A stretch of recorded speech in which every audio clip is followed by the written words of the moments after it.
50,000 servings of Dunkin' coffee and 43,000 bagels.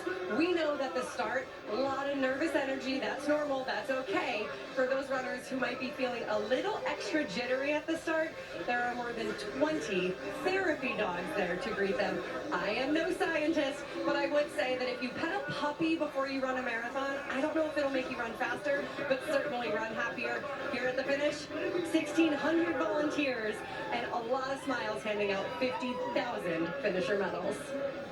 Thank you, Allie. Yeah, it takes 10,000 volunteers overall on race day. And this is when the shot of that Verrazano Narrows Bridge is amazing. It's the only day, by the way, pedestrians are allowed out on that bridge. But steadily, it's when it gets filled up and ready to go. And as you're wondering what the world is, last year, 6 from Afghanistan, 19 from Zimbabwe. A to Z, we've got the TCS New York City Marathon covered for you here on ESPN2.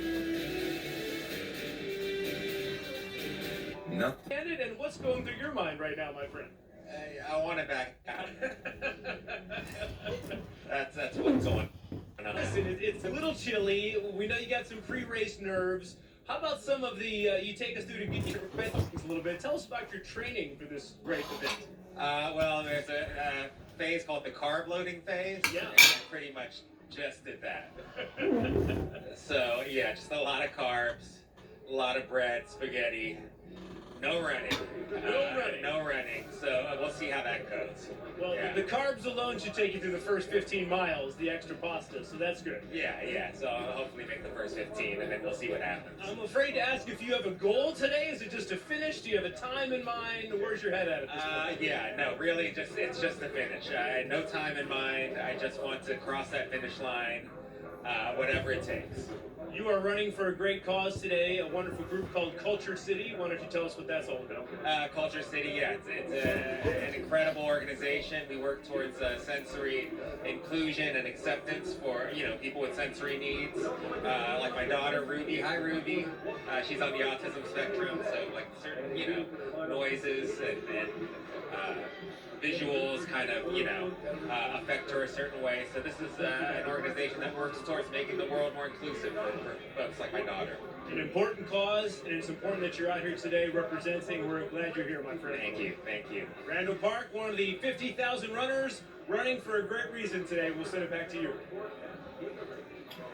And everybody has a great reason for being out here. We applaud them all. And now we go out to the men's wheelchair race where we have some huge developments. Marcel Hoeks, 6 times the champion here, has won 16 straight starts.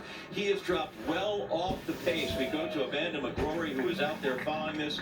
We have Romanchuk. Where is the great Marcel Hoeks, Amanda McGrory?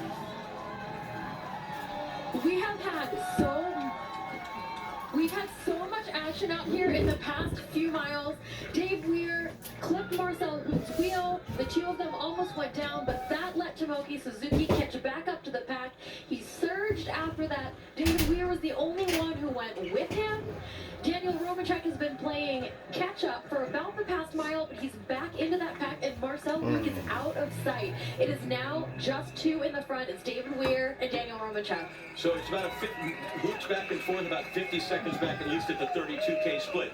Is there any chance that just something happened to the chair, or do you think in this case physically he's just being beaten? I've seen Marcel sit up a couple times and kind of adjust something in his chair around his waist. I wasn't sure whether he was trying to get to his fluids, if his drink was down below his knees, if he was adjusting his position, but I have no idea. I don't know if it's related or not, but he didn't look comfortable. This is a guy who crashed in the Boston Marathon and won. You can have a chair a little bit shaky or water shaky, but he will just keep going. Something bad. It's either a tire, a wheel, or he's just that far off on him. He's just not in shape. It's hurt him. Well, he did after winning Chicago by just 3 seconds over Daniel Romanchuk. Said he got cold, so perhaps his fitness is just not where it was supposed to be. So we go over to the men's elite race from the wheelchair. The men's elite race. Bring them in. I mean, they're going so fast that they're all having refreshments and checking their watches as they go through here. There's Albert Carrere right there. Kip Chumba is technically the guy who's out in front. Connor Mance is there. Literally everybody's there, including Galen Rupp, 4 times Olympian. He's got a couple Olympic chips as well. More importantly, he was the first ever winner of the Bowerman Award when he was an Oregon Duck. Men of Oregon here at the New York City Marathon. Galen, give us an early report from out front with the men's elites. Thanks, John. It's great to be here. The men are looking great. You know, everybody is still feeling their way through, looking around, being very conservative. Connor Mance, as you said, he's up front. That's where he likes to be. I think it's really important that he's relaxed, and if he's more relaxed up front, he's going to be in a better position. His training partner, as you said, Clayton Young, right behind him. He's been more tucked in, and all the other favorites, Tola, Kimorwar, Chuba, they're all sitting back and biding their time. And that was the strategy I always took when I was running a marathon early on, was trying to be a ghost. And really, it is such a pure endurance race. The more energy you can conserve, sitting behind the pack, just drafting off of them and being relaxed, biding your time. The real racing is going to happen when we get closer to the Queensboro Bridge and in the later stages. But everybody looks good. I'm really excited to see how Connor runs here, though. He has been such a great cross-country runner. I think this course really suits his running style. New York is like a cross-country course where you get a little bit of everything. There's flat parts where you can run really fast. There's a lot of hills, and it really breaks your rhythm up. It's going to be an exciting race. All right, thank you, Gail. We'll check in with you here a bit later as the men's race is very early on. Over the women's race, I don't know if technically this is kind of giving someone their flowers, but Jenny Simpson in her last big race has gone to the front, and the rest of the pack seems to have been happy to let her go and have some shine. Well, such a superstar on the track, and she has done very well on the roads. But yeah, Jenny Simpson in her final race that we know of, right? I mean, she's a competitor. We might see her come back out and race a little bit. But she said this marathon thing has been very hard. She thought she was going to transition pretty easily, and it's been hard on her. But, you know, it's really fun to see her up here. This is where she likes to race. This is where she builds confidence every step of the way. And on right to the right shoulder there, I want to say Lindworm, but it's now because she's a married woman in Montana. Way to go.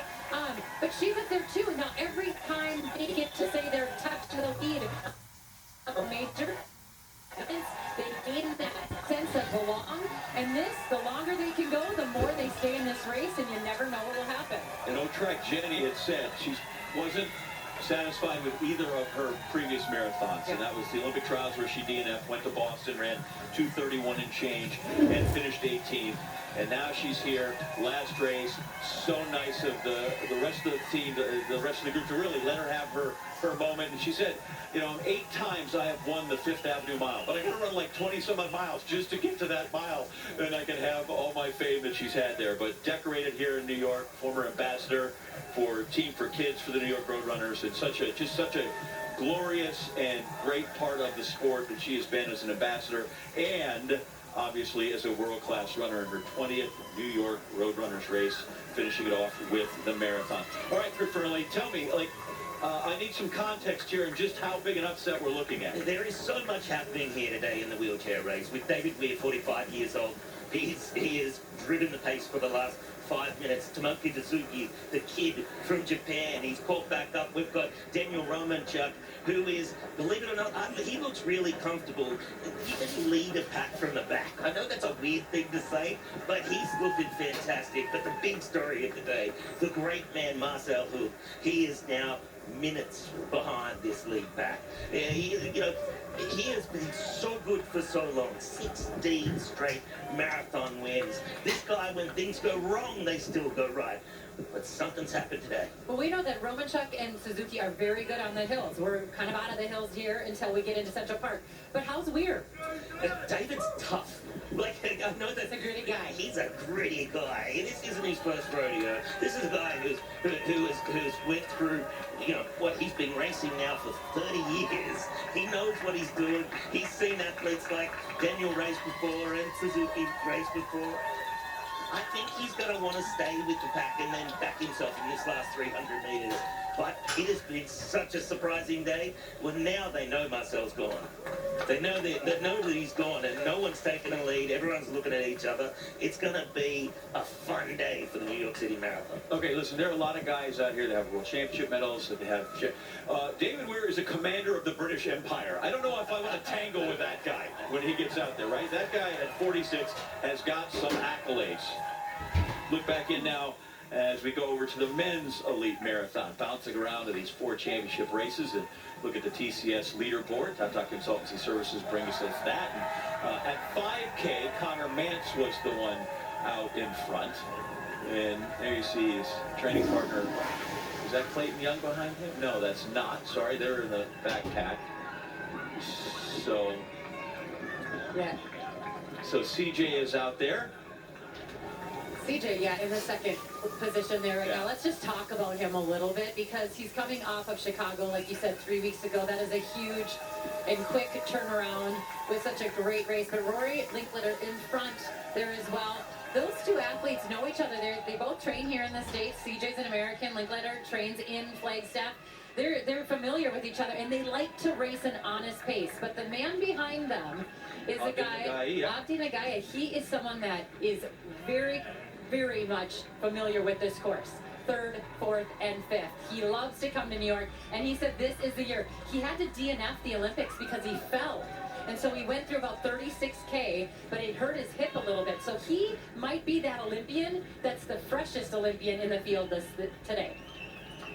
Sometimes when a race goes like that at an Olympic Games, where you have that fall in that last, 5 miles, you come out here with something to prove as well. But Yeah. look, I love the energy, the intensity of the pack. Every single pack is different. This one, it looks pretty relaxed today. Very relaxed right now. We're looking at Evans Chabet in the purple kit on the right side of the screen. He is someone you always have to talk about. He's had some injuries. He did not get picked for his Olympic team. So he too is coming in a little bit more fresh, but he did have a half marathon that he used for his tune-up. It didn't go quite as well as I was expecting, but he is here, and he says he's been really